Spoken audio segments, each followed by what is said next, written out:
moments in silence, and each one of us from our most heartfelt place, we can enter into that space.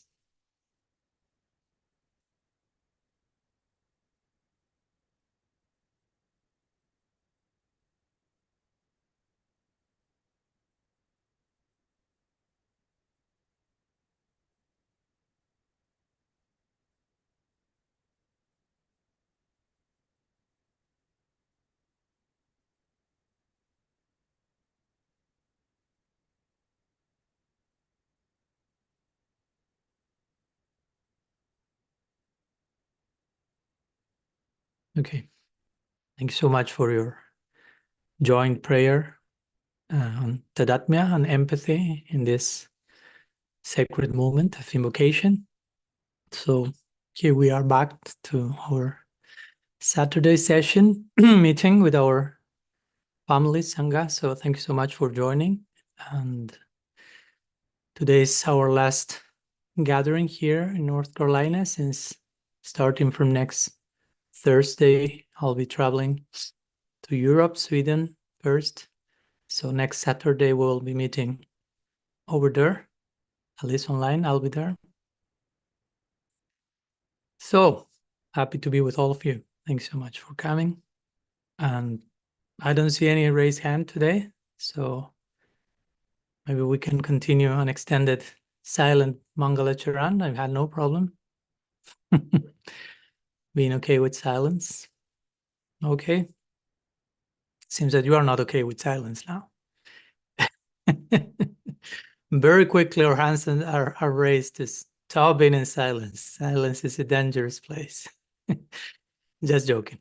Thank you so much for your raised hands, which are akin to silence, actually, because we are trying to engage here in Harikatha.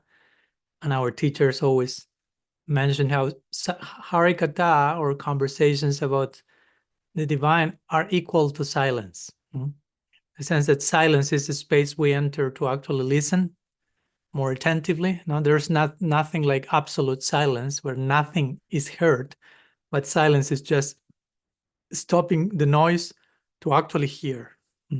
So Harikatha is another way of entering that space. When through questions and sharing, we hear each other, we receive, we open. So you are not breaking the Mauna Brata, the silent vow, just in case. So the first raised hand is from Jugal Kishore. Please, if you can mute yourself. Good morning, Maharaj. Good morning, everybody. I'll keep it really simple today, so I'm just gonna. Where are you? Where are you today? It seems like a different background. Oh, is it? No, I'm in Norfolk, Virginia, at my home. Oh, okay. It's a different part of your home then. Maybe I have this thing about redecorating constantly, incessantly changing. That's good. That's a nice metaphor for life, constantly redecorating. I think the consistency is where one of my shortcomings is. You are consistent in redecorating, so that's fine. Well, maybe you're answering my question already, because it's going to be the same one that I asked you via email, and now I can open it up to our group. So, what's the question? I have my email open, and I'll even just copy and paste it into the chat. But the question is, how does a serious attitude towards spiritual life also lend itself to keeping a sense of humor about ourselves, others, in the world? What place does humor have for a path that is very, supposed to be serious, in some ways, we look at the, previous acharyas and their poetry and their prayers, that it's life or death. And yet where is the place for comedy, for humor, for lightheartedness? So I put the question in the chat for everybody. And this is a question that I had struggled with very seriously when I was in maybe 10 years ago. And I don't know if it ever was fully resolved, but it was almost to the point where I couldn't find anything funny anymore. Everything, if it was, anything that was meant to be funny seemed like it was either poking at somebody, prodding and bullying, or it was just completely cynical. Mm. So please, Maharaj. Yeah, thank you. Very interesting question. I appreciate it. And I recall a few times having talked about that from one place or another. So, yeah, there are many ways to recraft your question, but I appreciate the last point you made, how to be funny or keep a sense of humor without the need to be being cynical, because without the need, again, of bullying any other person, because it's so easy to fall into those places in the name of, I have a sense of humor. Well, actually, that's not having a sense of humor. It's not so, and the answer starts to come now, it's not so easy to have a sense of humor. It's not so cheap to have a well-expressed, balanced sense of humor that is not harmful to others, that doesn't make us bitter about reality, again, cynical. So how to have a integrative sense of humor, and again, that has to coexist with some seriousness about life. Although the two may sound, for us or for some of us at some stage of our journey, like mutually contradictory. How can you be serious and at the same time be funny? That's not the fact. I mean, actually, both of them should learn not only to coexist with each other, but what one could say, one should be a natural byproduct of each other. No, like sometimes when we say through humor, many times you will say the most serious things. They are so serious that you need to resort to humor.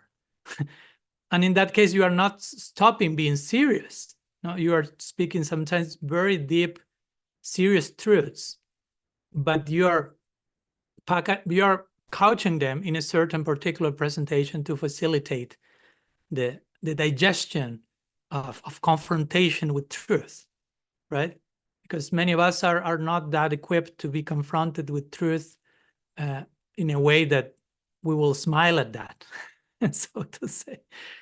And so there is place for that. No? Many things come to my mind. For example, I remember always saying, someone like Srila Prabhupada, sometimes you will see him in certain pictures and he looks utterly serious. No, too serious, I will say, for our own standards of seriousness. It may feel like even, it looks like he's angry.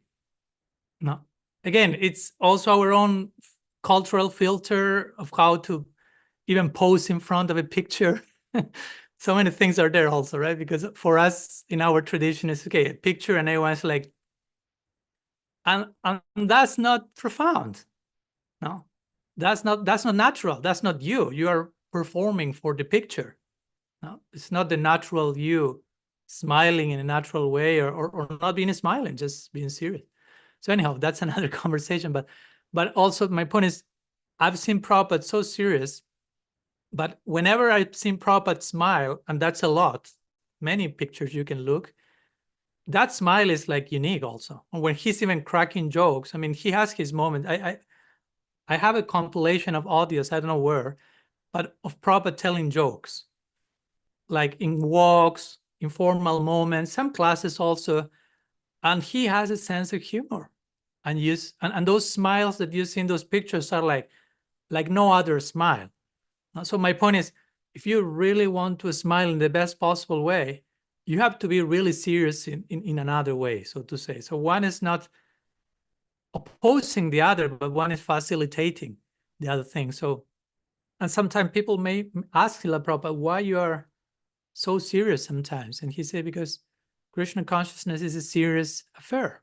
No, like I want to take life seriously. No, I want to commit myself to reality. But again, that doesn't cancel the capacity and the ability to smile, laugh, joke when that's necessary. Because again, sometimes we can resort to humor, as you say, just as an expression of cynicism, as an indirect attack, or sometimes we can resort to humor as an evasiveness of reality. Like it's all a joke, no? And you lose the capacity of being serious. And you're hiding behind the smile, so to say. So that's not healthy either. We don't want that extreme. So there is place for laughing, for joking, for, I mean, in our tradition, there we have these rasas, no? The main rasas, Santa, Dasi, Sakya, Vatsalya, Madhurya. And then we have the 7 secondary rasas that are described by Rupa Goswami. No? Rodra rasa, Karunya rasa, Bira rasa, Adbhuta rasa, etc.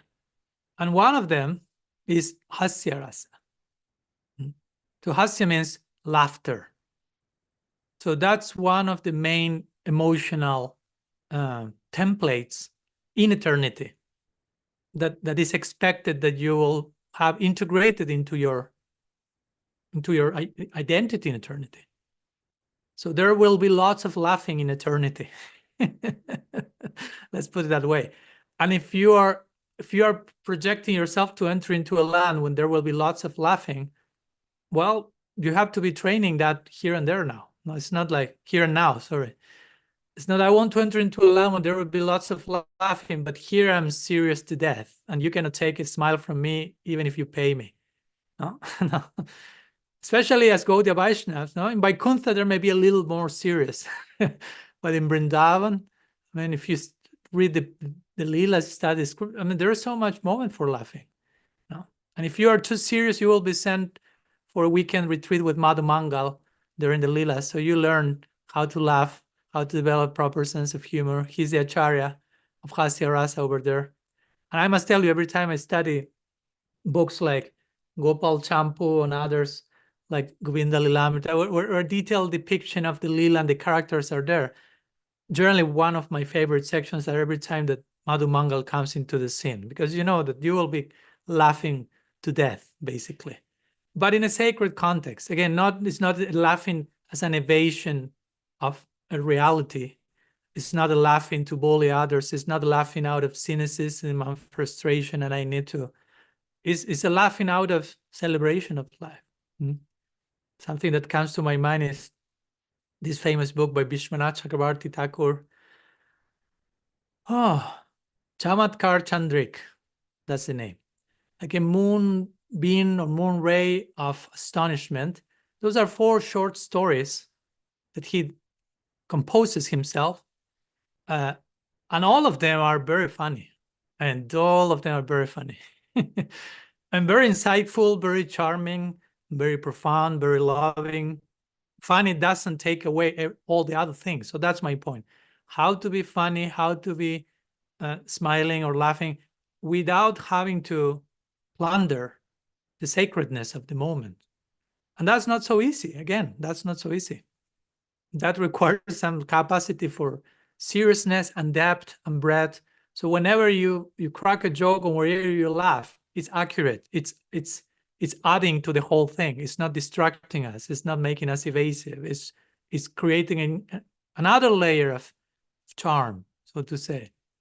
So I will say that if we really take life seriously, of course, something else that comes to my mind today in the morning, I was listening to a conversation with Father Richard Rohr, and he was saying something to that effect. It was interesting that it came today in the morning, and something like, well, life is mystery. Now, that's one of his main points, and not only his, but life is endless mystery, which means, doesn't mean that you cannot understand life, God, reality, but you can, all those things can be understood endlessly, right? That's not the same. You cannot understand it, or you can understand it endlessly. So that means that God and reality, Krishna, everything is a perpetual, ongoing mystery. You can endlessly understand. So when you are serious, so to say, about that, when you understand the nature of reality and its ongoing unfolding, you can be like-hearted at the same time. So you can laugh at things in your life. When you are properly aware of the big picture, even some tragedy or some catastrophe can come into your life. I'm not saying you can laugh at that, but you will be still able to smile. No? Again, there are different things we are talking here: smiling, laughing, sense of humor. But I think in one sense or they are connected. So when we have an awareness of the bigger picture and the breadth and depth of reality and the mystery of it all, again, that allows us to to have a sense of humor and to laugh and to smile at situations that are utterly beyond our control, to laugh at ourselves, basically, at our own like embarrassing daily moments where we attempt to desperately still be on cruise control and measure things and try. And you realize how many times we find ourselves again in that place and again in that place. But at the same time, you are aware of the bigger picture. We are aware of, hopefully, of Krishna's unconditional love, of the interconnectedness of everything. So that allows us to go back at our own tragic case, so to say, and laugh about it. No, and not take it so seriously in terms of tragically, because that's the thing. Not taking reality seriously means becoming aware of the makeup of reality, which is made of love in the center. So that allows me to not take so seriously those things that I shouldn't take so seriously. The problem is that we are taking seriously things that we shouldn't take that seriously. And we are not taking that seriously the things that we take so seriously. And that takes us to laugh and smile at the wrong things and in the wrong moments. Something like that. But when we are really present and aware of the bigger picture, reality made of unconditional love, and feel that belonging and feel that acceptance, I can look at my own limitations and my own shortcomings and somehow laugh at them, not take them so seriously, right? Not conclude tragically, like over-identify with all that stuff and get depressed and discouraged and disappointed, but keep the bigger picture in mind and laugh. Have a good laugh about my present embarrassing condition in the context of the gift and the grace that keeps coming and knocking on our doors. So I don't know, different ways to talk about the things, but what do you think? Does any of this, what I say, make sense? Yeah, no, I had even like towards the self, I think a lot of people can identify with self-deprecating humor, and maybe that falls somewhat in line with this attitude of Vaishnavas offering respect to others and expecting none in return. Like it's okay to make fun of me because I'm, not that serious.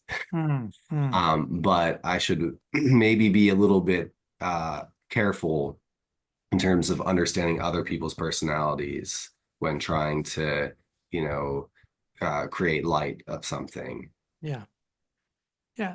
And something that one last thing that comes to mind is, as you were mentioning your own personal situation that in the past you were saying, for me, everything has to be serious and I couldn't laugh at anything because reality is deadly serious.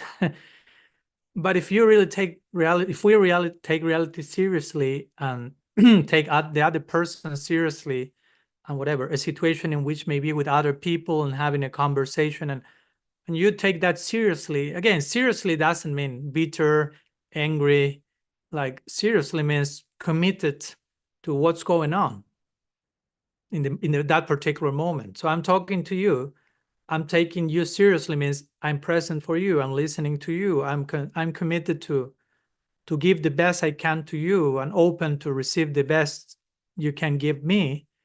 I'm part of creating the best or giving the best. Sometimes we'll be cracking a joke or smiling or creating a moment of that. That's a contribution to the whole equation of seriousness, right? Because again, the scriptures describe for example, in the list of qualities of a devotee, one of them is Gambhira. So Gambhira means like grave. And sometimes it's translated as serious. That's the room where Mahaprabhu spent his last 12 years. Serious. That's the name of the room. Imagine you will enter a room and there on top of the door it says serious. You may be terrified about opening that door. Mahaprabhu opened the door, entered there, remained there for 12 years nonstop. So that was the ultimate.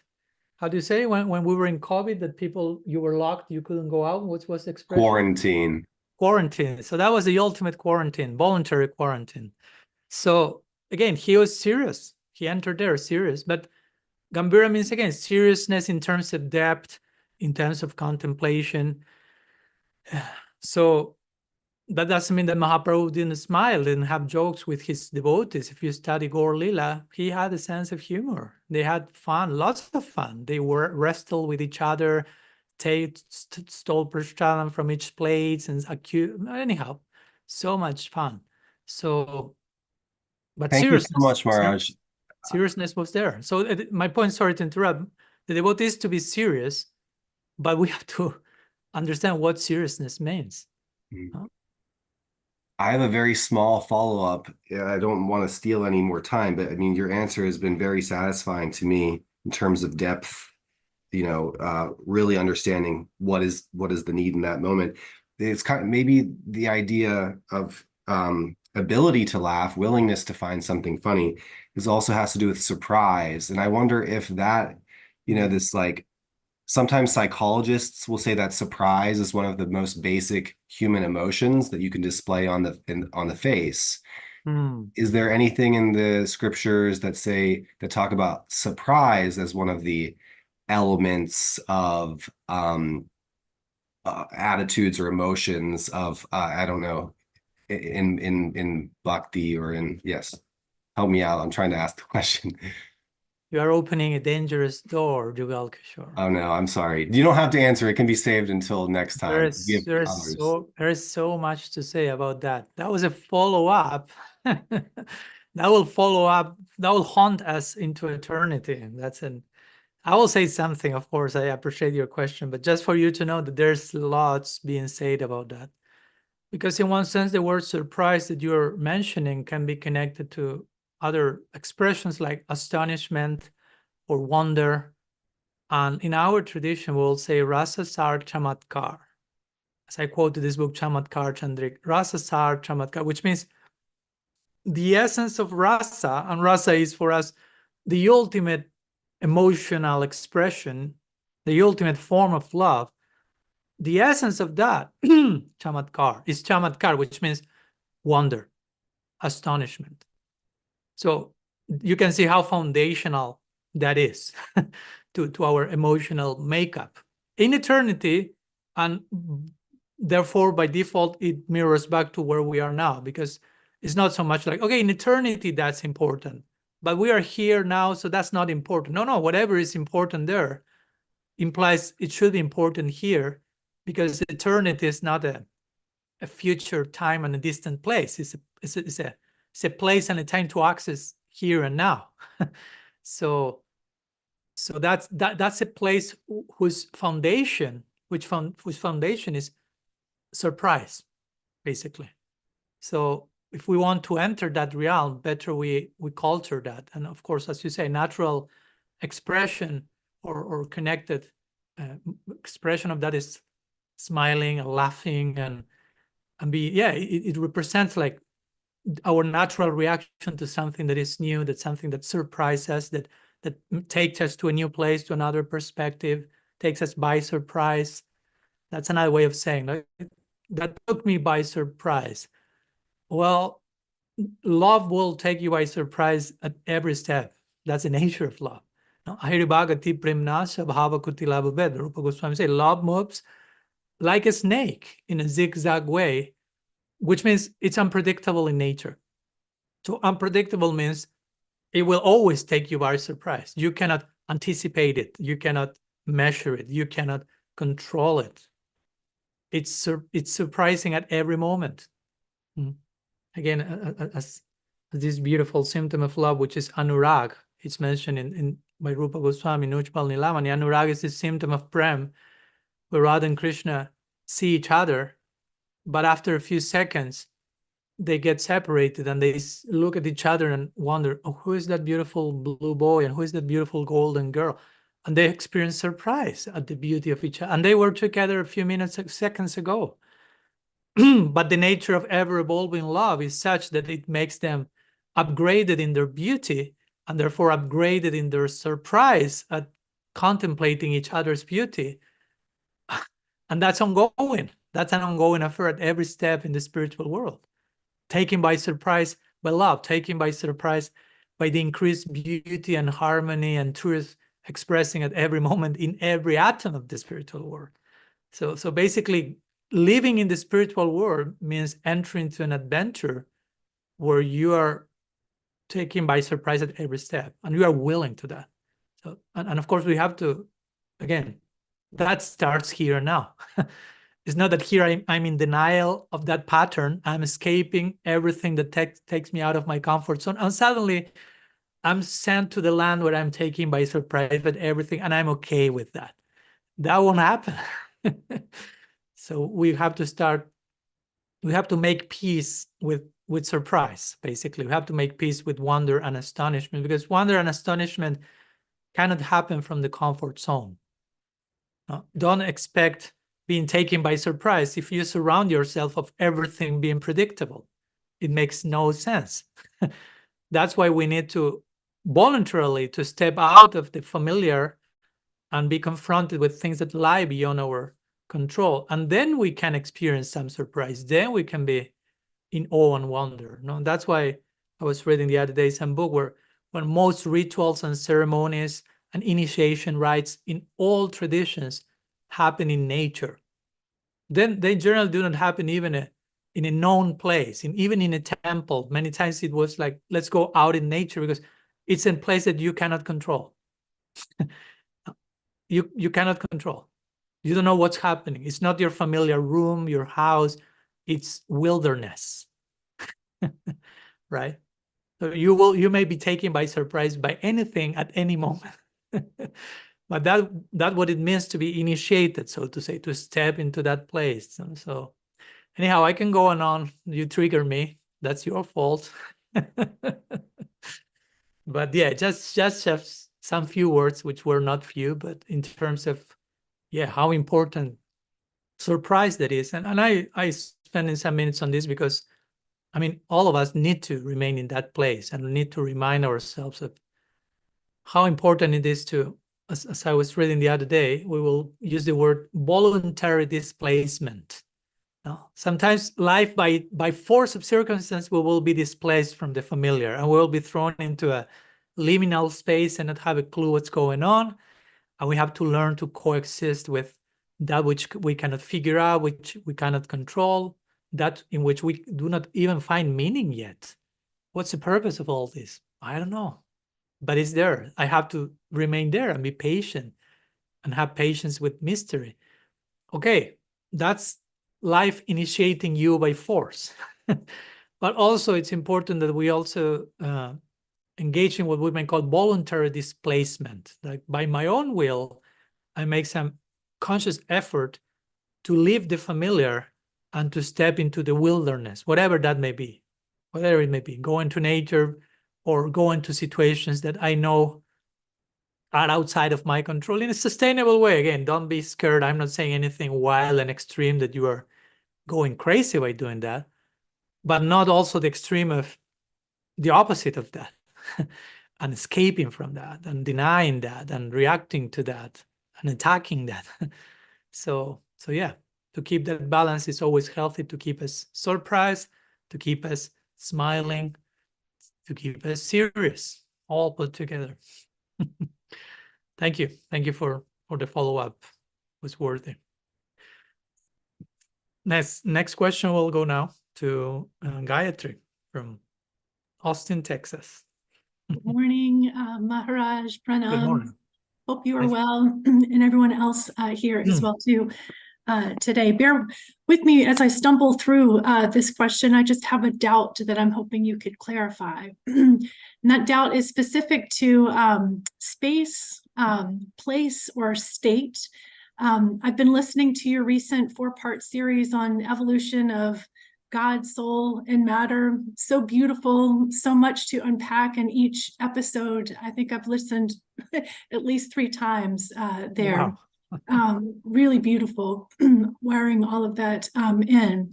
My question has to do with states. I loved how you described Vaikuntha, right, as a place of no limits, no anxiety. No descriptors that I recollect about Vrindavan, but I'm curious about those 2 states, places, or spaces. Again, bear with me. About a year ago, I took a class on the Bhagavad Gita from led by another devotee, and those places were described as spiritual planets that were outside of our galaxy in another dimension that one would aspire to after death. So more like the right Christian concept of heaven, and not something that I could anchor into in the present moment to use, in my process.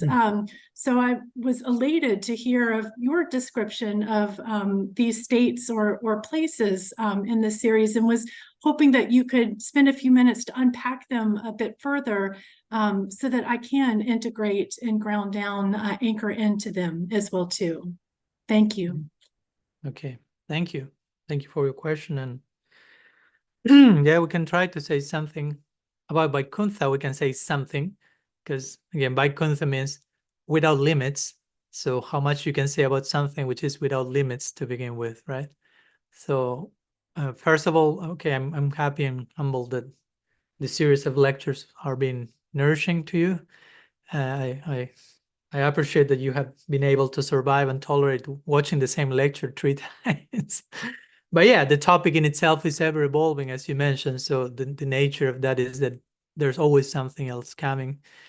And in that context, in my book, and I mentioned something in those lectures, that the very name of what we call the spiritual world is Vaikuntha, or we will even say Braj.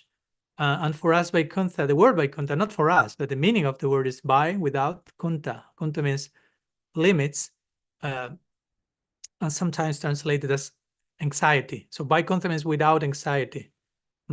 So in other words, where there are no limits, there can be no anxiety. In other words, our anxiety has to do with all the limits that we are having in our own perception of things. It's not that we are limited, but the way we are seeing things is limited, right? We have a potential for unlimitedness, but we keep choosing certain patterns and filters and assumptions and biases that just limit and limit and limit and limit. So in other words, anxiety arises when we lose sight of the unlimited potential for ongoing evolution that we have. Anxiety comes as a result, as a symptom that I'm suffocating. The soul is being suffocated. We are not given who we are, the soul. It's all its space, all its capacity for expression. So my point is, the spiritual realm, heaven, whatever word we like to use, is characterized by limitlessness. No? So that defines the very nature. If something is limitless, means it's in a perpetual state of evolution. And that's, again, described throughout scriptures. I won't go into each one of the different quotes. Sanatana Goswami, in relation to Vaikuntha, he will say that Vaikuntha is a unique, uninterrupted, and unceasing bliss is found there. Newer and newer at every moment. And so on and so forth. And the same in Vrindavan. Braja, the word Braja means to move, to go, which implies a constant movement, a constant expansion, and constant evolution. So your question has to do with, okay, but I heard that those places, Vaikuntha, Braj, whatever, are planets beyond our galaxy that we will attain after death if we choose to do so. Let's put it that way, to be simple.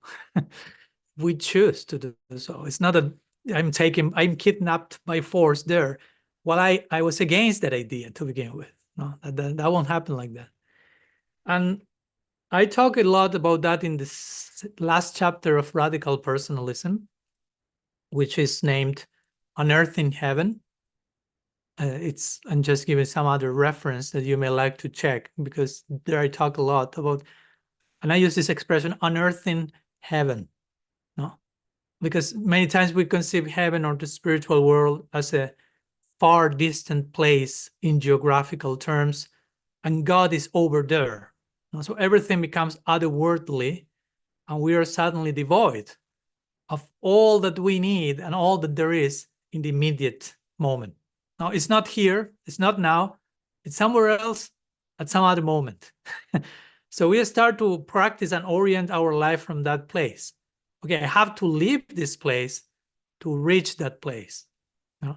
And many times there's a denial of the present moment, a denial of everything that is present in the here and now, which is everything.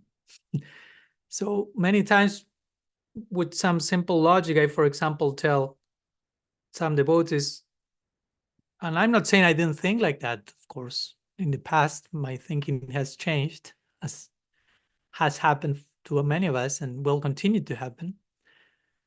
In the beginning, I had a more black and white idea, and it's okay. I don't think it's bad for some people, for some stages, to think more, okay, this is material world, here I am, I have to leave this place to reach that place where Krishna is. But at one point, the line between material world, spiritual world starts to blur. And you start to realize the spiritual world is made, the word says it, spiritual world, a world made of spirit, a world made of consciousness. So if a planet is made of consciousness, it can only be attained by consciousness.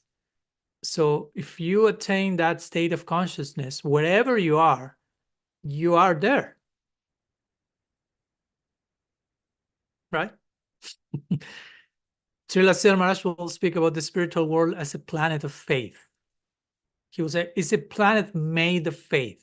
I know it's difficult for us to understand, because for us, it's a planet. Planets are made of earth, water, fire, all these ingredients, atoms, and so on. And now you're telling me that a planet is made of faith?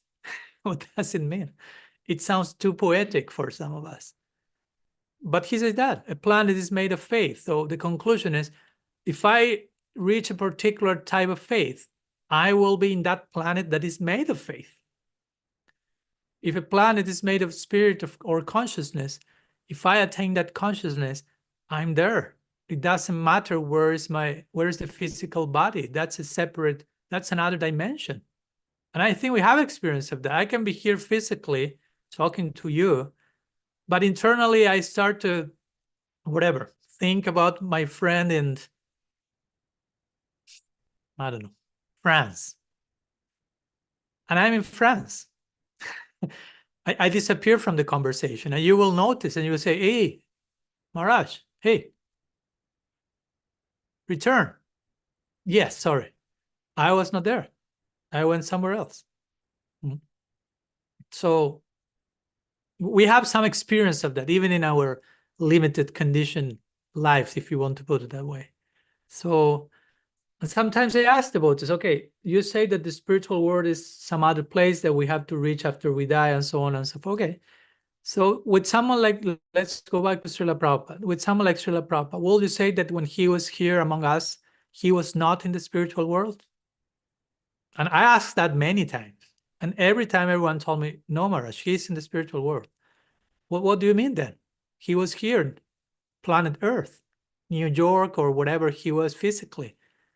Yeah, he was there physically, but internally he was somewhere else. Okay, so that doesn't apply only to Srila Prabhupada. He's, as a guru, as an acharya, showing our potential. So he's showing all that we can be and all that we can attain. It's not that, oh no, that's for him. For us, it works differently. Why? Where's stated in that way? So I know it's difficult to conceive, because again, we think in terms of, most of us are still on some level or another filtering experience through the 3 dimensions, basically. So for us, going to the spiritual world implies a geographical movement from planet Earth to Vaikuntha, Vrindavan. I'm not denying that Vaikuntha or Vrindavan do not exist as a spiritual planet. I'm just saying they are made of a different stuff. They are not made of matter. So you cannot attain a place that is not made of matter by just going some material distance. You follow my point? If something is categorically different, you cannot just reach that by taking a spaceship and going like 3 million kilometers and I'm there. It's another way of traveling. It's another way of moving and experiencing. And again, words cannot convey all this. I'm trying to convey all that stuff in words. And we are trying from wherever we are now to figure it out and process the words and trying to understand it. But in one point, it's beyond all that. That's why it's called adokshaya. Adokshaya means beyond the reach of mind and senses. So we won't get these ideas fully just by mind, senses, words, and intellectual effort, but you ultimately, eventually, by grace and revelation and epiphany and experiences. I mean, I've talked with different spiritual practitioners from our tradition, from other traditions, that they have had very undeniable, clear experiences where they really were not here. They were transported. They had a glimpse of what we may call the spiritual world. And this is even described in the scriptures. At certain stages of advancement, you start to witness the Leela of Krishna internally. You start to participate there. You start to serve there in your eternal identity, while still the physical body is here on planet Earth, breathing. So again, I know it's difficult to fully figure that out in our head, and that's not my intention to promote that here. But so it's important that we can talk about it as much as we can, and that we can also stop talking about it when it's time to stop talking about it, and the rest will be try to practice, try to align with these principles, try to live our lives seriously, and eventually we will reach that place through our consciousness. Srila Siddha Maharaj will say, Vrindavan is a state of consciousness. He will say that. Vrindavan is a state of consciousness. So if you align yourself with that state of consciousness, you are there. If you study Vrindavan, if you study the psychology of the Vrajavasis, let's put it that way, and you become attracted to that, that's Raga Nuga Bhakti, and you try to follow in the footsteps of their mood of service, and you start to long for that, pray for that, nourish that feeling. Somehow or other, you're aligning yourself with that gradually, with that particular state of consciousness. So there is a point that alignment is so absolute and perfect, and we will call that your official entrance into the spiritual world. You are there. And it may happen in this lifetime, may happen at some other point. But yeah, it starts to happen gradually. Again, it's not that it's not happening, I'm suddenly fully there. It's happening gradually as we study, I don't know, Madhurya Kadambini and all the symptoms described in the scripture about gradual glimpses and epiphanies of that world, of that reality, which again is a dimension of consciousness. It's not a dimension of physicality. So anyhow, that's what comes. I don't know if it helps, Gayatri, if there's something, any thoughts you have in that connection. It was super helpful. It'll take me a moment to digest that as always, but really helpful for my integration, and also knowing that you have a chapter in your book that I haven't gotten to yet. So I can look there and dive that direction. So thank you so much this morning. I really appreciate it. Thank you for your question. Yeah, that chapter, I think it may be a good complement. It's the longest chapter of the whole book, so there's lots to say about that. Wonderful. It's not only about that, it's about also the sacredness of matter and the importance of redeeming and reclaiming this world, and how by proper alignment, the spiritual world can be revealed through the world of matter. It's not that the material world is an obstacle to the spiritual world. It all depends how we choose to relate to matter. So that's also one of the main points there. Perfect. Yeah, thank you. Last week in reading the first part of your book, I'm going to jump right to that chapter to the end and then get into all that's in between. Thank you so much. Yeah, no problem. Yeah, no problem. The chapters can be read separately. It's not that you need to read the previous ones to understand the other ones. So in that sense, each one can be read separately. Okay, next question. Now it's Rasangi's turn. Oh, Maharaj. And I was reading yesterday about certain personalities becoming spiritualized here and going back to Godhead in the very same body. You know, and it describes that material energy is systematically eliminated as we become spiritualized here. Where were you reading that? Bhagavatam, first canto, Okay. toward the end. Yeah. Narada speaking about his life and journey. Yeah. And that was a great answer. That was so exciting. I got a little heart flutter.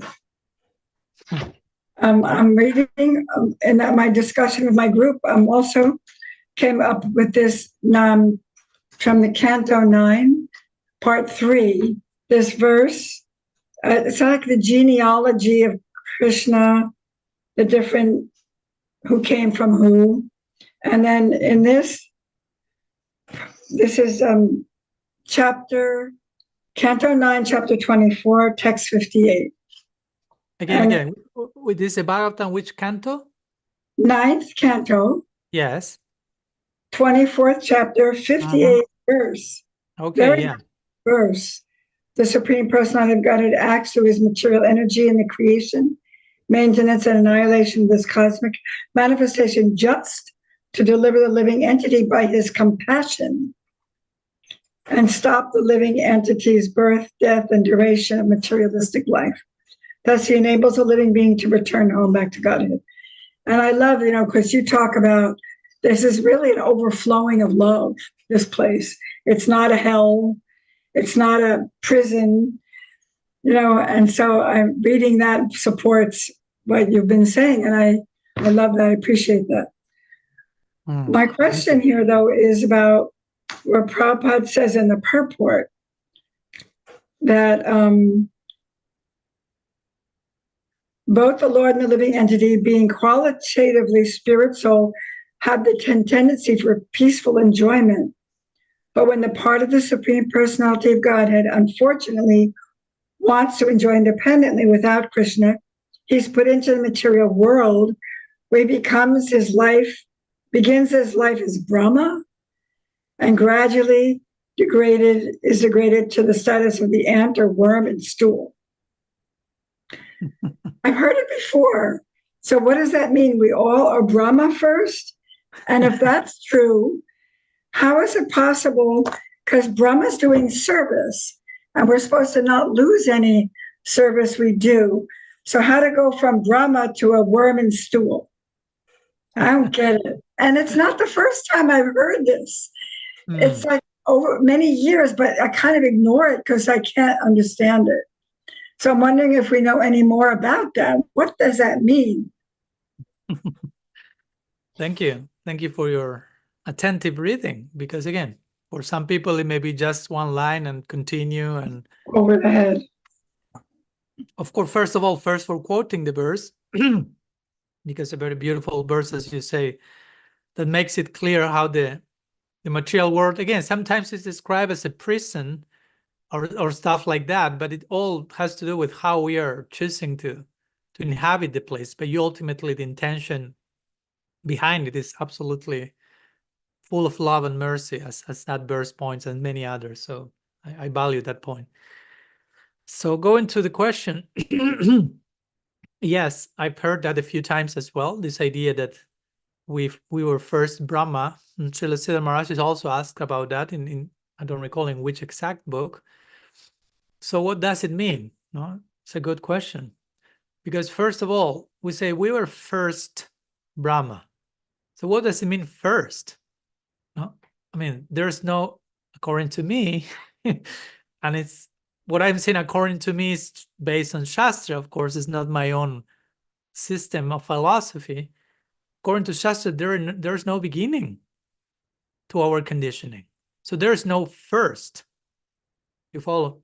And I know it's difficult to grasp that because we kind of think about something that has never begun. Although we are that. I mean, the soul is eternal, means we have never begun. There's no beginning for us.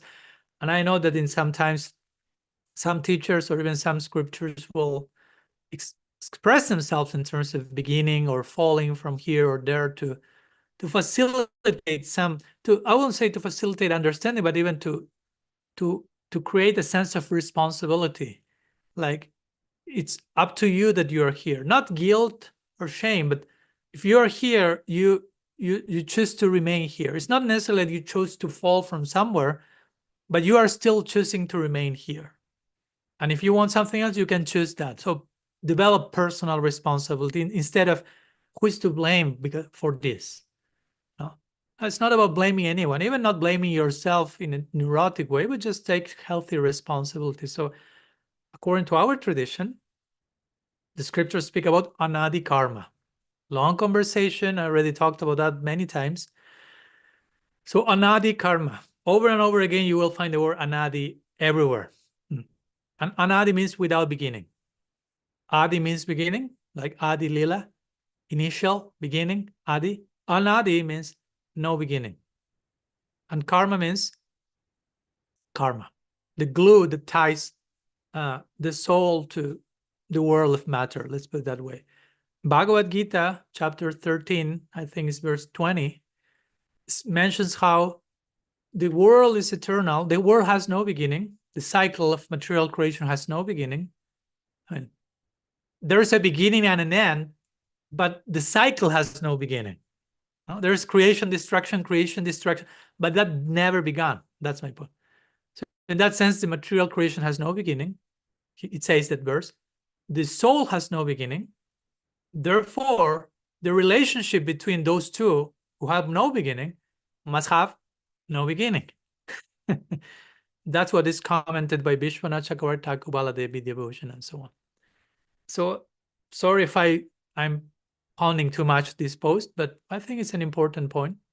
Although I'm not in any crusade to to convert anyone or to condemn whomever thinks differently. At the end of the day, of course, I understand that it's all about taking personal responsibility from where we are. But to be honest, I think to think that we fell from the spiritual world, like some devotees I know think, that entails many problems. And I won't go there now. It's a whole separate conversation. But to think that someone from the realm of divine love falls from there and chooses to whatever, and all of us have fallen from there. So that's, you can call that place Vaikuntha, free from anxiety. To begin with, you have to change the name of the spiritual world. You cannot be in a place that is free from anxiety, and at every moment everyone is falling from there to here. One, and everyone else is witnessing that. Where's my friend? Oh, sorry, he fell to the material world. Or maybe the next. No, and I mean, that's not without anxiety. That's sakunta, means full of anxiety. I don't want to go there. So anyhow, all this to say that when we say first, it was Brahma, there is no first, because anadi, there's no beginning too. And by this, I don't mean to contradict Srila Prabhupada, to say he's wrong. I've tried to deal on some level on this topic in my first book, on some level, because the main theme was another one. But what I will say, and of course it's my reading interpretation, because I cannot ask Prabhupada here now, but according to what I understand and to what Shastra says is, of course, again, it's not that the soul becomes Brahma first, because first, there is no first, okay? That has to be put in place. There's no first birth in the world. There's not first birth that we take in the material world, and before that, what? Okay. Anadi karma means there's no beginning.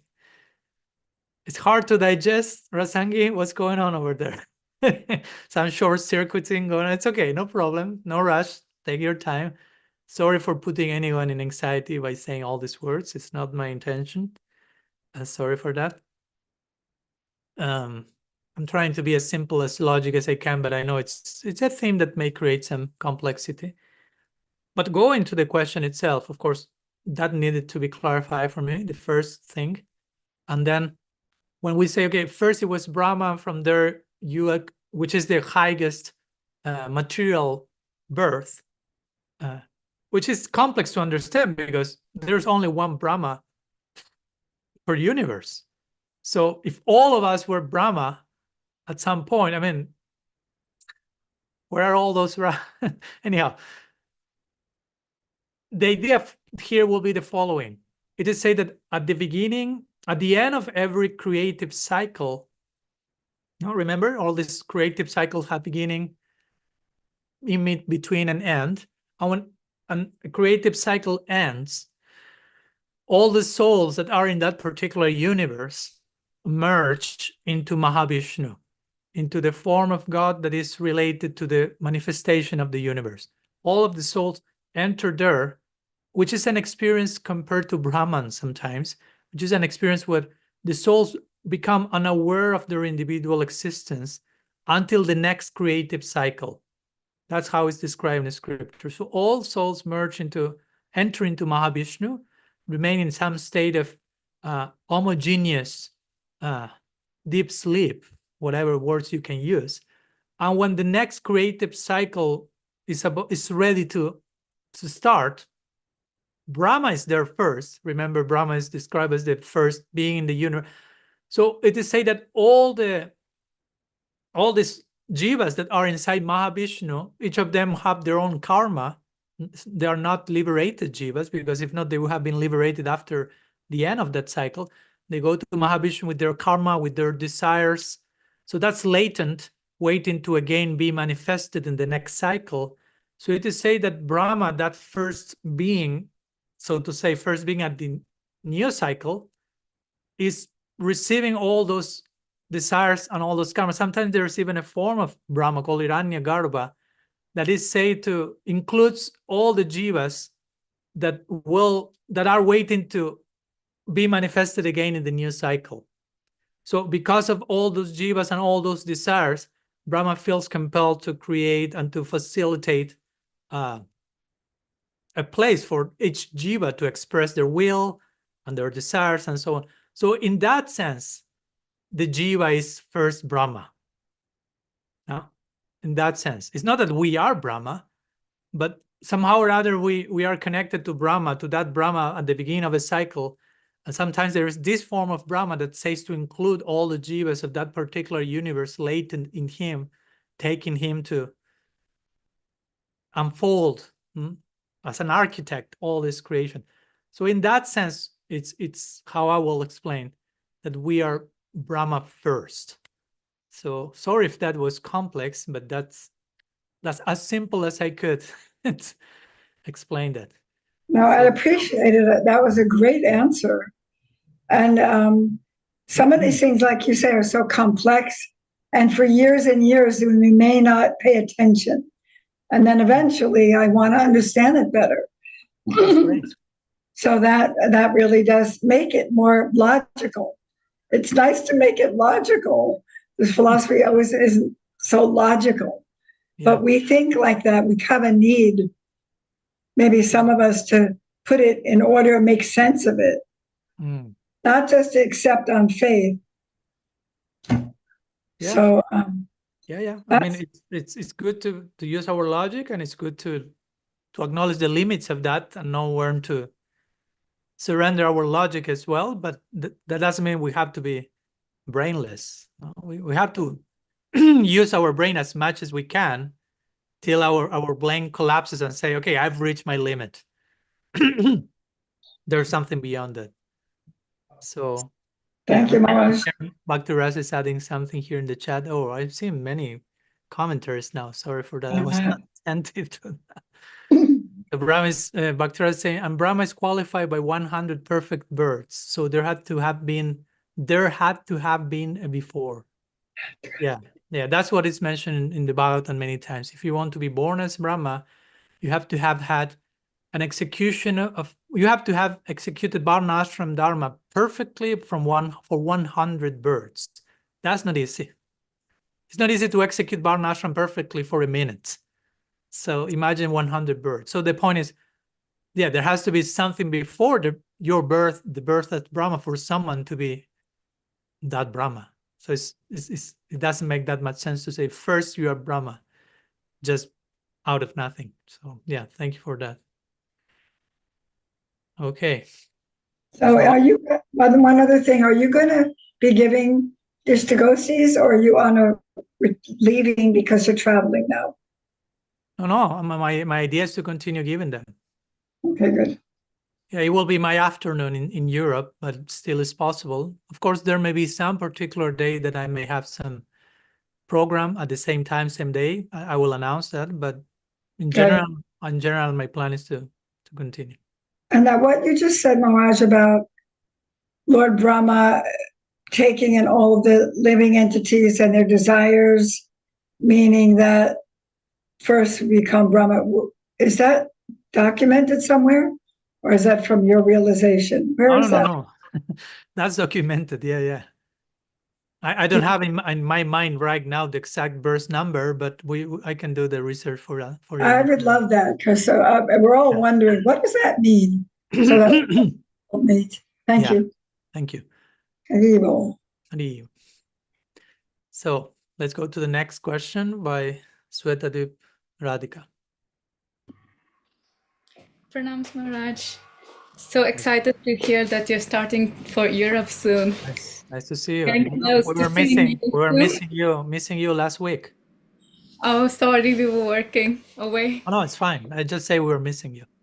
No need to apologize. We missed the ISTAGOSTHI too.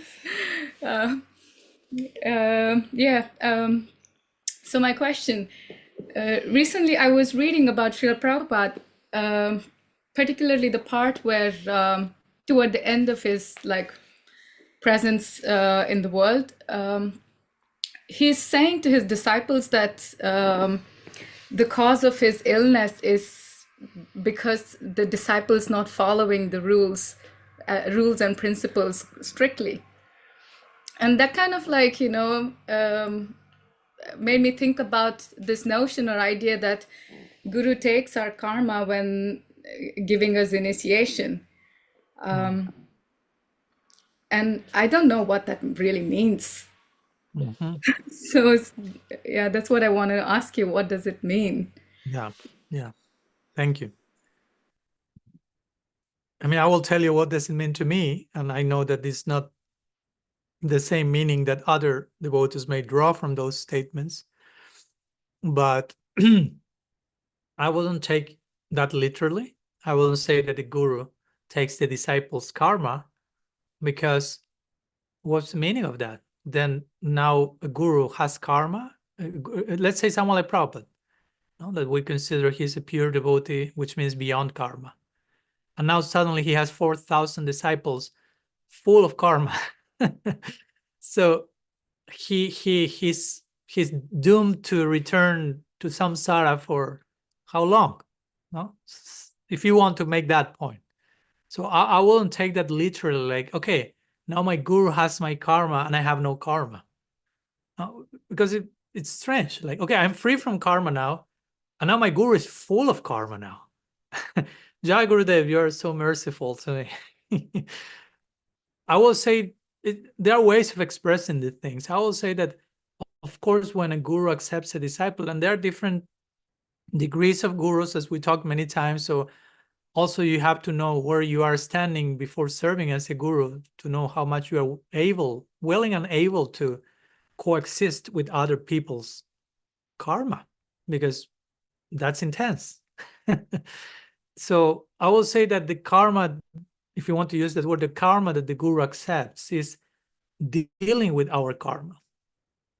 It's like if you get married to someone, in one sense, you are not taking the karma from the other person, but you are experiencing the other person's karmas by coexisting with the other person. And that becomes part of your life. But it's not that now you are taking responsibility for the agency of your husband, right? No, in one sense, it's his responsibility, and you have yours. But coexisting with each other's life and karma, if you want to use that expression, in itself creates an experience. So if let's say if a Guru has disciples and the disciples break the rules or do not follow certain things or do some horrible stuff, of course the Guru will be affected by that. But affected depending where the Guru is. But someone like Prabhupada will say he's affected in terms of pain in his heart and pains of compassion, and he's not indifferent to that. That affects him as a devotee, as a fully human, fully divine personality. He suffers for that, and that suffering can can express itself by extension in physical illness. So that's how I will interpret this idea, what he said. Because of you not doing this, I'm being sick. And again, it has to be dealt with carefully, because sometimes I've read also like a guru is sick, and there is lots of emphasis on, okay, Gurudev is sick because you are not being so good as you could be, and you are not being, and that creates some type of guilt in the disciples. Like, because I'm not still a pure devotee, my guru is being sick. Or because I'm not a pure devotee, my guru left his body. It's our responsibility. We killed Gurudev. I don't know, things like that. If you really do not know how to understand and stop that, you can become neurotic. So I think there is a place to say the guru, a genuine guru, suffers if he knows of his disciples, I don't know, shortcomings and stuff, and they may affect him in one way or another. But I wouldn't say you have to fully ascribe any guru's sickness to the disciples' faults always. I wouldn't say that either. I wouldn't make like for an absolute case for that. Because, I mean, a guru, even if you're a super pure devotee, still you're in a certain body which will get sick. So it doesn't need that. We don't need to over-explain like the guru's sickness or even old age and an eventual demise by some other way than the normal way you will explain that. No. If you explain that in the normal way, you are not making of the guru less of a person of who he or she is. No. So I can relate that Prabhupada was affected by some of his disciples' shortcomings, and that affected his health. There's place to say that. And for me, there will be also place to say, no, Prabhupada got a cold the other day. And I don't need to see, okay, who broke some of the regulative principles because Prabhupada got a cold today? No. Who was the one who caused it? No, that's not necessary. He got a cold. That's it. It's not less of a pure devotee because of him being susceptible to weather changes on a physical. That's my point. Here, for me, the point will be, in that case, what makes you feel the need to over-absolutize all the things to such a degree? To over-explain things in a way that, no, the guru cannot be sick, the guru can... Why? Why the person has to be absolute and perfect, even in the way of falling sick? That sometimes speaks more of a weak faith that needs everything to be like over perfect. Because if it's not over perfect, my whole faith shatters. Because I'm still not strong enough as to have some unconditional faith. It's very conditional. It's only faith is only there as long as everything is perfect and over perfect. Now, if something starts to resemble relative human stuff, my whole faith edifice starts to crumble. But our faith should be unconditional. As Krishna is loving us unconditionally, we should be able to love back unconditional. So it doesn't mean only when you are perfect in every single sense of the term, I love you and I have faith in you. There is place for also shortcomings and relativity and imperfection and some level of mistakes in relation to the guru, to other personalities. That's a proof to our unconditionality. So I think that's also an important point to contemplate. No? We need to be put to test about how unconditional is our love. And again, please don't confuse this with allowing abuse to happen, right? That's a different department, because sometimes that's the mistake. Okay, if you're unconditional to your guru, you should surrender, you should obey, you should give yourself, even if the person is abusing you in different ways. No, I'm not saying that. So, but yeah, that will be my explanation. Sutta Devrataka in relation to Prabhupada's sickness and what he mentioned at that time. How to take it, hopefully in a healthy way, again, and not in a neurotic way. When you are I've seen devotees enter into that place that they are just trying to follow the rules, not to make their guru fall sick, basically. Their main motivation to be impeccable in your practice is so that my guru doesn't suffer the reactions of my failure in those practices. And it's like, that doesn't seem the most healthy template. No, I'm just more calculating and fearful about not failing, because if I fail, Gurudev will be impacted by that, and he may be sick and he may be eventually die, and it's all up to me, and it creates a very distorted sense of responsibility. It's an over sense of responsibility, which is not healthy. Imagine if you as a disciple think the life of my guru depends on my good behavior. I mean, that's too much. So we should be responsible, but from a sustainable, realistic place. And we should also acknowledge, of course, that our decisions may impact other people, including our guru, because, yeah, we are people, we are relating, we are sensitive to each other, empathic. So from a healthy place, of course, I will try to be a good person. I will try to do things nicely because I love you, not so much because of the fear of the consequences of what may happen if I don't do this or do that, because that orients our whole practice from a negative place and from a place of fear and calculation, not from a place of love and positive dedication. So I don't know. Does it help? Which are your thoughts on that? So much. I'm like, it was a mind-blowing answer. Like, it brought me a moment of wonder. Thank you so much. Like, seriously, it's like such a different perspective I never thought of, and makes so much sense. So yeah, definitely. Thank you. Okay. Thank you. Happy that you were caught by surprise. Going back to our initial topic. Okay. I see that Jugal Kishore is raising her hand again, but also before Katie. So I don't know if we will have time for all of us, especially because your questions are dangerous, Jugal Kishore.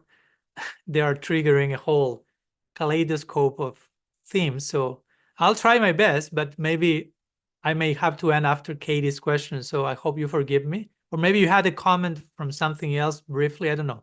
I blame Rasangi. Okay, then you have to figure that out between the two of you. But yeah, both of you are to fault here. Yeah. Anyhow, let's see if we have time, and if not, there's always another ISTAGOSTHI. But let's go to Katie now. Good morning, Maharaj. Good morning, everyone. Good morning. Nice to be here with everyone. Yeah, so I posed my question to you in an email this week, Maharaj, and just decided to bring it to the group. And it has to do with, the nature of our activities of sadhana bhakti can potentially become performative, especially because, it's recommended in Gaudiya Vaishnavism that we're doing so many things, chanting a certain amount of rounds on our beads every day, and go to classes and go to the temple and do this and that. And obviously all of these activities have a purifying effect, hopefully, if we're doing them for the proper reasons and in the proper consciousness. And so for me, I feel like I can slip into this mental construct of like, I do this many things and then I feel like closer to God, or obviously it has a result. So I feel clearer in my consciousness or whatever. And so then there becomes this equation of like doing equals closeness, and like not doing equals not closeness. Yeah. And, I feel like there's elements of truth to that, but there's also something that feels not quite right. Like, Krishna reciprocates with our efforts, but I also don't want to believe that like our relationship with God is based upon doing and how much we're doing. So how do we reconcile that? That like the activities of sadhana are important, but yeah. Thank you. And yeah, thank you for bringing the question to the public, because I mean, every time someone asks me a question privately, I invite them. I do not force them, but I ask them, do you feel we can share this in public? Because it's a great question, and hopefully some good thoughts come from that, so we can share that with others, and it's not limited to us. So of course, if sometimes it's more personal, it's private, but thank you for bringing that to the table, Katie. And so where to start? It's a great question, and it's a great concern. I appreciate the concern in itself, though you may be, or any of us may be, in some of those moments where we are asking these things and we are still not able to fully figure out the proper integration of all that. As you mentioned, I think there's something good about this, about the doing. Also, I think there's something that is not potentially not so good, and I agree with that. It's not black and white. And I like to start by mentioning this idea that sometimes this expression that we see ourselves as human beings, but sometimes we see ourselves as human doings. And we tend to define ourselves, especially in our industrial era and postmodern society, many times like by what we do. I am what I do. So the more I do, the more I am. The less I do, the less I am. Unconsciously, even many times it's this idea of I have to do, and many times it ends up I have to perform, and I have. It's not a doing out of love, but it's a doing so I attain something. Instead of I attain something, and in response to that, I do. That recalls me a conversation I had, and I don't know, maybe I brought that in the last ISTAGOSTHI podcast, and ISTAGOSTHI is merged into my mind because I'm recording some podcasts these days and having ISTAGOSTHI, so I don't know what I talk with whom at this point. But I was having a podcast I recorded with a Jewish rabbi last week. I had two podcasts with two different Jewish rabbis, but the first one was very interesting. And he was telling me, like, we in Jewish tradition do so many things in terms of follow so many rules, very detailed rules about even certain cloth is not to be mixed in the closet with cloth made of a different material. Things that for us may sound like that's too much. Of course, they may look at us and have their own way of saying that's too much also. And I ask, how do you manage to follow in those things in a way that you don't become like formulaic and mechanical and just following all those details for the sake of them? And he told me very simply, and I appreciate it. He said, no, those things are expressions of love. I'm not doing those things to attain something. Because I love God, I'm doing those things. Because according to our tradition, those things are things that, like God likes. So we are trying to align ourselves to God, to what God likes, and because we love Him, we do them. You follow? So it's not that we are doing all the things so He likes us, so we can love Him. No, because He loves us unconditionally to begin with, and because we love Him as much as we love Him, I'm doing all these things. So that's a different orientation, right? Instead of I'm doing all the things to attain that, to become that. Instead of saying, Krishna already loves me, and love has knocked on my door, and on some level, I love Krishna. On some level, there's some bhakti there. Let's not deny that in the name of humility, because we can also fall into false humility. I have nothing, have no love. Of course, Mahaprabhu says I have no love, but he's saying that from another place. He's Mahaprabhu, he's ecstatic, he's having a glimpse of how much more love could be had. And that takes him to say, I have nothing. That's a very different place. So I would say that for most of us, it's healthy to affirm there is love for Krishna in my heart. There's bhakti. It's not my own creation and my own merit, but it's there. So because I have that, I'm doing all the things. So the motivational aspect, the intentional aspect behind the action is what makes the difference, I will say. So that's a very important thing for me to begin with. Not much the need for the doing, but for the being. I I mean, for who I am, without doing anything, for who I am, I'm someone that Krishna loves. That's in Shastra. Krishna loves everyone unconditionally. So I need to define myself in terms of my being, not my doing.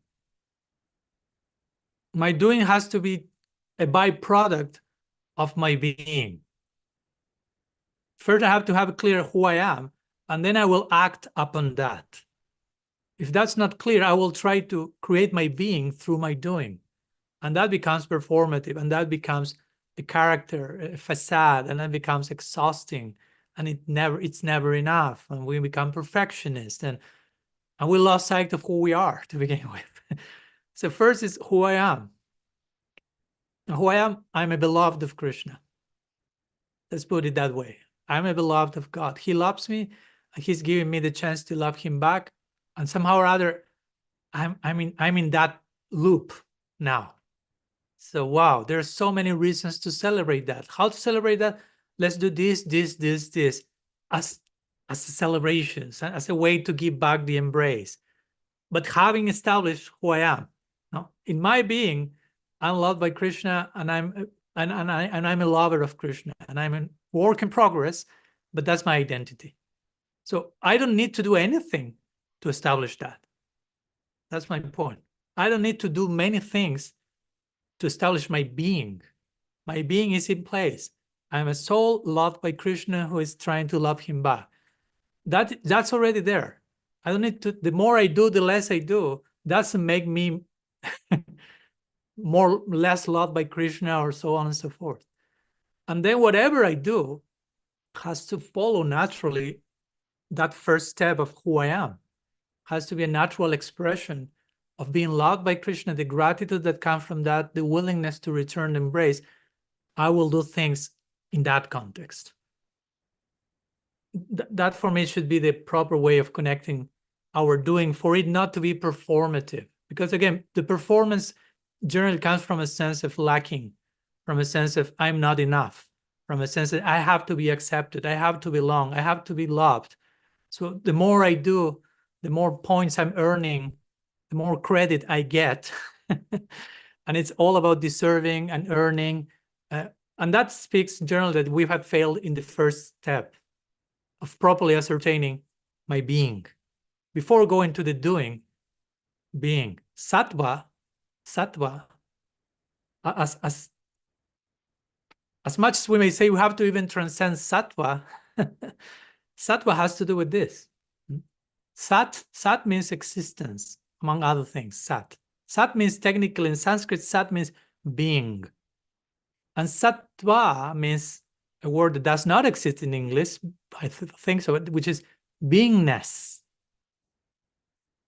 So to be situated in sattva guna means to enter into my beingness.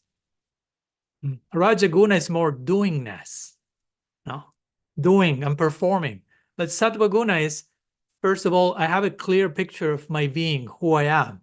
It's not that sattva guna is I'm not doing anything.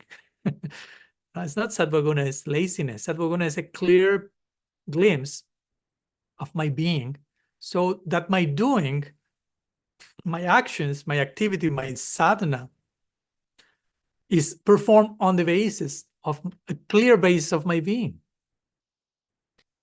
You want to put it another way, sambandha, and then avideya. Sambandha means sambandha gyan, the knowledge of what is what, who is who.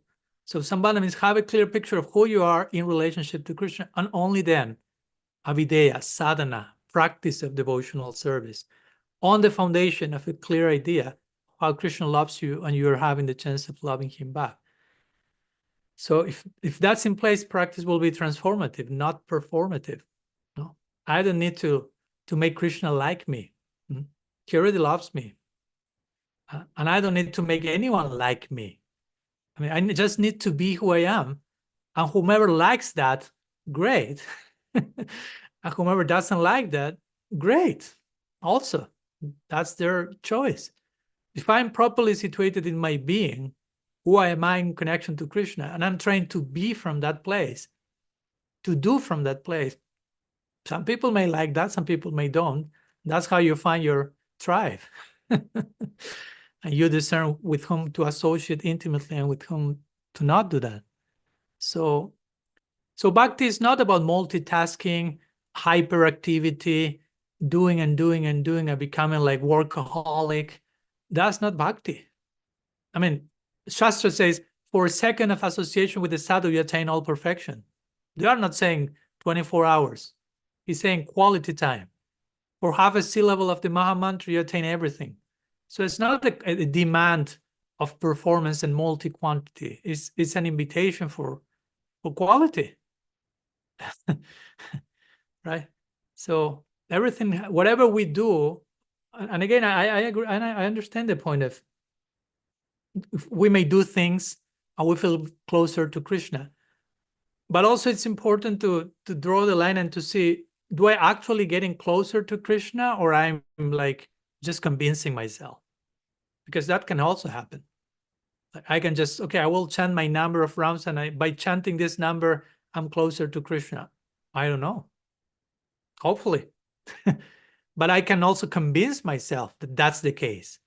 So how much is a mental conviction and how much is an undeniable fact? So that we need to figure out. We need to enter deep into proper, honest self-inquiry and say, am I cheating myself?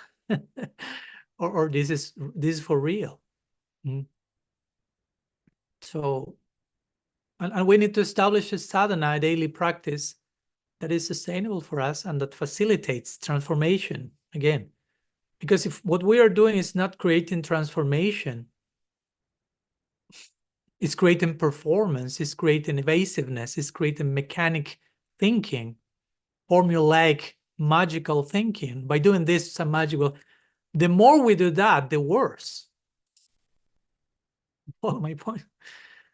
If you chant 64 rounds in the worst possible way, it doesn't mean that the more you chant those 64 rounds, the closer you are to Krishna. No, please. So that's important. If we do something from a place of unconsciousness, just catatonic repetition of something, that's fostering unconsciousness, not consciousness. That's fostering Krishna unconsciousness, not Krishna consciousness.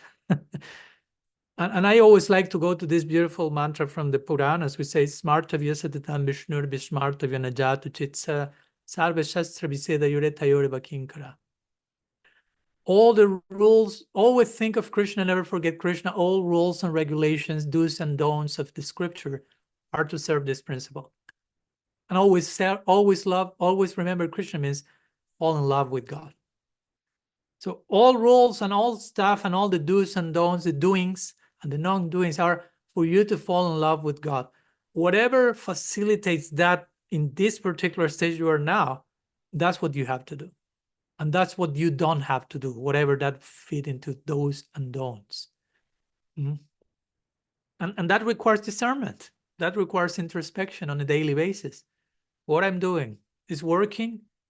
If it's not working, doesn't mean I need to reject it. It may need I need to do it from a place of more of renewed place. I have to rediscover my practice. I have to rediscover my relationship with japa. To give an example, I have to rediscover what's sadhu sanga, because at one point sadhu sanga ended up being a social function for me. So I need to rediscover it. So what's sadhu sanga? To give examples, of course, right? And again, some people may need to do more things, and people may need to do less things. But again, Krishna is not demanding doing. The highest instruction of the Gita is manmana. Always think of me. If you want to take that as a doing, okay. But always think of me is not an activity. You can be always thinking about Krishna in all what you do and in all what you're not doing. So that's interesting. The most important instruction is not implying a doing. It has more to do with internally, as I say again, always remember Krishna, never forget him. Everything else is to align with that. So remember, you were saying we have to go to the temple, as we were talking with Sweta Radhika the other day. Nature is a temple unto itself. If you have the proper awareness, you are entering the temple there. So what does it mean to go to the temple? Again, I understand that at some stage, certain recommendations are totally favorable and we take them more literally, and you have to attend the social function and follow the ritual like this and do like that and chant this number, and everything is like, okay, I have the magical formula box here. I'm saved and I feel myself close to Krishna. That's totally valid and that's real. But at some point, that's not enough anymore. And I'm not saying you stop doing all this stuff. I'm not saying that. I'm just saying we need to recalibrate and rediscover all those practices. And sometimes to rediscover those practices, we may need to change the way we do it sometimes, or the number we are chanting. Sometimes some of the things may need to be adjusted for the sake of rediscovering them deeply, for the sake of our connection with God. So that's the most important consideration, and Krishna is totally blessing that. So that's, I will say, what keeps us to being performative, of just doing things for who knows what. Again, inspecting our motivations, and this is messy stuff. I mean, this is not comfortable, and I'm seeing the faces of all of you here. It's not comfortable. It's complex, but that's life also. Please understand that this is part of the spiritual journey, and that's glorious in itself. It's not that, oh, why do I have to go through that, Maharaj? Cannot be easier. No? It's easy. We are complicated. Yeah. But it's glorious. It's glorious unto itself to be able to go through all that, to even be bewildered, confused, doubtful, afraid. I mean, I'm not promoting that for the sake of that, but it's glorious to go through all that in the context of being a sadhaka, in the context of having some intimate sanga we can share those things with, in the context of having other journey partners. And of course, remember, it's not that whatever we are now, it's not that we will stay there forever. It's also a chapter of the journey. So we have to be careful not to let our mind get desperate because I need to leave this place because I don't want to be like this for eternity. Nobody will be like that for eternity, but we need to be there for some time until and unless we can learn our lessons from that chapter. If we are very willing to leave that place as soon as possible, probably we will end up being that place quite often until and unless we learn our lessons. Sometimes the lessons will dismantle us, will disarm us, will displace us. And that feels like dying. and that's dying. It's dying, and it's a necessary dying. I mean, that's a constant dynamics of loss and renewal, loss and renewal, death and rebirth, to grow, to progress. Die to so many ideas that we had about who we are. Die into so many ideas of who Krishna is. Die into so many limiting ideas of what Krishna consciousness is. Letting go of that, being grateful to them, they helped me so much, but now I need to rediscover all those things on a new level. And for that, I need to let go and allow those things to die, so something else can be born. And it may feel painful and it may feel disconcerting, but that's Arjuna in the first chapter of the Gita, basically. That's how the Gita begins. No, that will happen. Welcome to Vishada Yoga. No, that's first chapter of the Gita, the yoga of affliction. And the affliction that happens in that situation when you're invited to recalibrate and reconsider who you are, your whole sense of being, to reach a new level. So I'm saying all that to normalize of all the things, no? So we can really, as difficult and painful as they are, we can also learn to normalize and see them as part of the journey and not something wrong that is going on and I must be doing something bad. That's a reaction to my apparat. No. That's probably all the things that we need to go through, and we should celebrate that, so to say, and we should be open and feel that Krishna is coming to me in that particular form, that new style, as bewildering as that may be. So as we always quote Paula Darcy, God comes to you disguised as your life. That's Krishna's new visit. Mm-hmm. And we have to be able to give welcome to him. Atiti Devo Bhavan. honoring uninvited guests. He's not uninvited. We keep inviting him all the time. But he comes in a way that we were not expecting. So in that sense, he feels like an uninvited guest. He's like, no, I'm not I'm the guest you were inviting. Also, you think I'm someone else. You think I'm an enemy and you're attacking me, but I'm your Krishna. You invited me the other day, but I'm coming in this new way. That is the way you need me to come. So please welcome me. Please, discover me in this new facet. Let's grow together, basically. That's what Krishna is trying to tell us at this precise moment. Not only to Katie, but to each one of us, that I'm sure each one of us are going into our own particular chapter, which includes its challenges and its beauty and its everything. So does it help, Katie? I don't know. That's what came today. Yeah, that was super helpful. Thank you, Maharaj.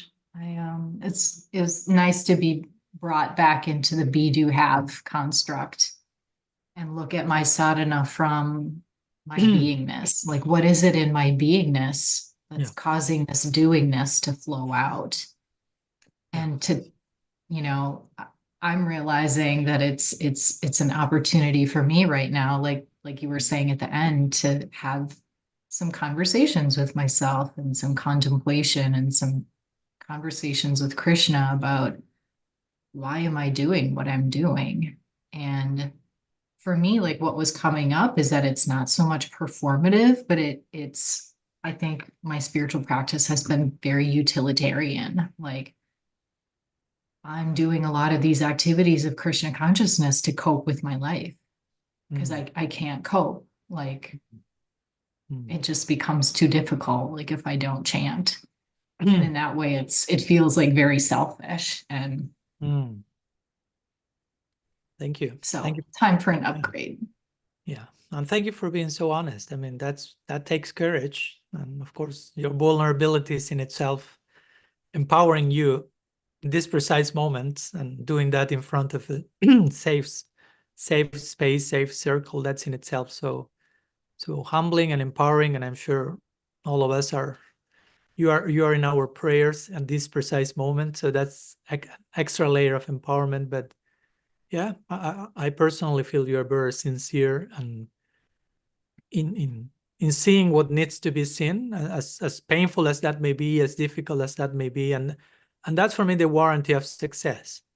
Now, I like always to go to this verse of the Gita that Srila Siddhar Maharaj translates so beautiful, and he will basically be saying, sincerity is invincible. That's it.